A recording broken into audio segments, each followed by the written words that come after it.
I'm Zim, and you're listening to the Helpful Photographer Podcast in collaboration with New York City Photo Safari. To register for a safari, please visit newyorkcityphotosafari.com. Right now, the rage is mirrorless. Love 'em or hate 'em, they're the future, and DSLR is going to be a thing of the past.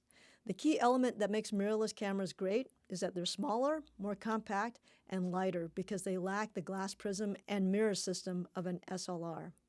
As a result, one of the engineering feats they needed to get over was the short distance between the rear lens element and the sensor, also known as the flange back distance, which got dramatically shorter due to the elimination of the mirror.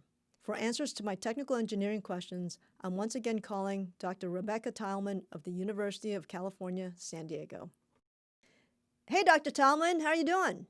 I'm doing pretty good. How are you?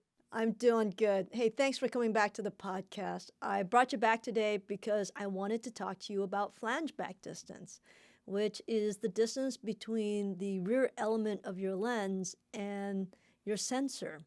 And I'm wondering, now that it's gotten very short because of mirrorless cameras, does this create a problem for us as far as image resolution is concerned?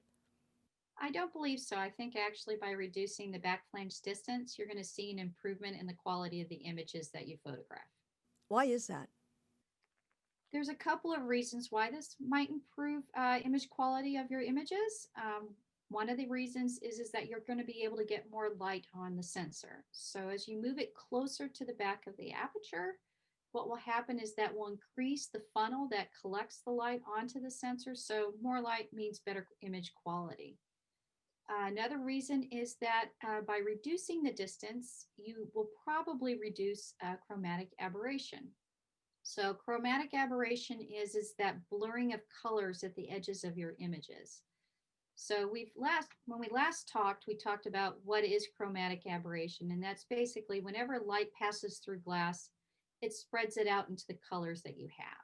Okay. Now, a good lens designer will build a lens to reduce chromatic aberration as much as possible. But what happens is the bigger the distance, the larger the spread. So a decent analogy of looking about this is if I'm holding a flashlight and you're standing 6 feet away from me, you'll see the pattern of light sitting in front of you and it will be pretty small. Whereas if you step to like maybe 12 feet away from me, it will increase in size. And that's kind of like how chromatic aberration spreads. So by bringing the sensor closer to the aperture, that will reduce or limit the amount of chromatic aberration coming through your lenses.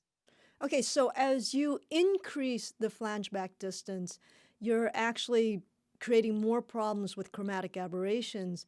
And as with the flashlight, I'm assuming just what you said, as you decrease that distance, you're actually getting more light onto the sensor. You're getting more f-stops as a result. Is that correct?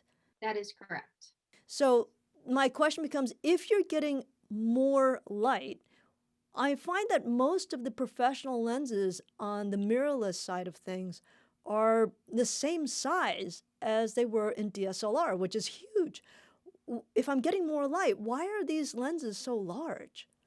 So when we had film cameras, which were primarily 35 millimeters, the bodies and the apertures were all hard set. There was not any variation into those distances that you had. So each manufacturer was restricted to building lenses to that particular distance from the aperture to the size of the film. So you could swap out lenses from one manufacturer to another manufacturer because they were hitting the same target.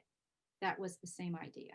Is that because they didn't have the 3D modeling to change that around? I mean, theoretically, they could have changed the flange back distance, right? They could have changed yes, they could have shortened the back flange distance. But one of the things, though, is technology has given us some advantages in that aspect of things because in order to see the image, we had these mirrored cameras so the photographer could see what the camera was seeing, and it required those mechanics. Now, weren't able to do that until LCD screens showed up and the computer systems that control them. So by giving another approach so that the photographer could see what the camera was seeing, they were able to remove the mechanics of the mirrorless system. which allowed the reduction of that aspect of things. Now that the distances, no, the target is not the same for all manufacturers. Each manufacturer can build their own base with its own back flange distance, whatever it chooses it to be, and it can change the sensors as well. And since that aspect of things, each camera has a personality associated with it, as in the lens designer built a lens so that the image on the target, which whether it's a film or a sensor, looks the best it possibly can. But when you change the distances from the back of the aperture, the size of the sensor, and what target it is, they have to build a new lens system to give you the best image on that particular camera sensor. So you will not see a reduction in the size of the lenses because it still has to do those balancing aspects to give you the best picture that you have. But it has more challenges because it's collecting more light. It's using more of the lenses. So they might be slightly heavier to address those challenges. So that's why the camera systems haven't gotten smaller. So this leads into my next question with regards to bringing DSLR lenses to mirrorless lenses.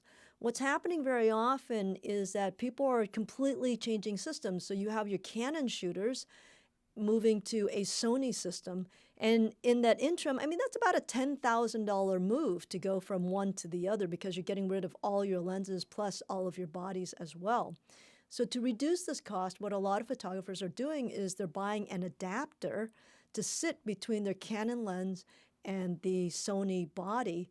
Or in the best case scenario, I suppose, with Nikon systems, you can bring your Nikon DSLR lenses to your Nikon mirrorless camera with a Nikon adapter. What are the problems here? One of the positive aspects of the back flange distance is you're able to collect more light, less chromatic aberration, and probably some other things. By putting a spacer in your old lenses on the camera, you will not be able to take advantage of those improvements. You're basically duplicating your mirrored system with the mirrorless system. You're not going to get that aspect of things. The second issue is associated with, as I said, each camera lens and each camera has its own personality.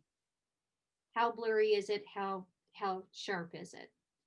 And most of the modern cameras, I'm a casual photographer, and I noticed that there's some software things you can turn on and off specifically, which is, do you want to turn correction for spherical aberration, which is a blurriness in the image.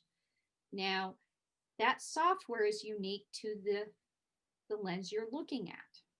So if they don't offer an option to you as a photographer about which lens system are you using, as in, was this lens designed for a mirrored base or was it designed for a mirrorless base, you might find that you don't see an improvement in the blurriness when you put the old lenses on the new camera base. Now, if the manufacturers were forthcoming on some of these things, they would give you an option to old versus new on which lens system that you have and upload the files appropriately for that. Well, if they were really good, they would basically bake in that algorithm into their new mirrorless cameras then.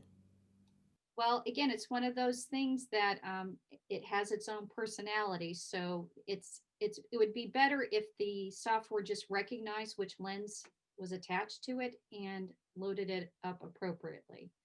So I don't know if the manufacturers themselves share that information, but that's something to think about. I think in the Nikon system, because they seem to be pushing the fact that they are making an adapter to bring your DSLR lenses to your mirrorless lenses. I'm going to hope that all that is baked into their new mirrorless bodies. However, I don't see that happening when you bring a Canon lens over to a Sony body, for sure. No, the manufacturers, I doubt, will share that information because the lens systems are probably patented and proprietary to each of the manufacturers. Right. You will see problems swapping those out. And it will represent itself as just the images will look a little blurry. They won't look as sharp as you had anticipated for purchasing the new system. Yeah.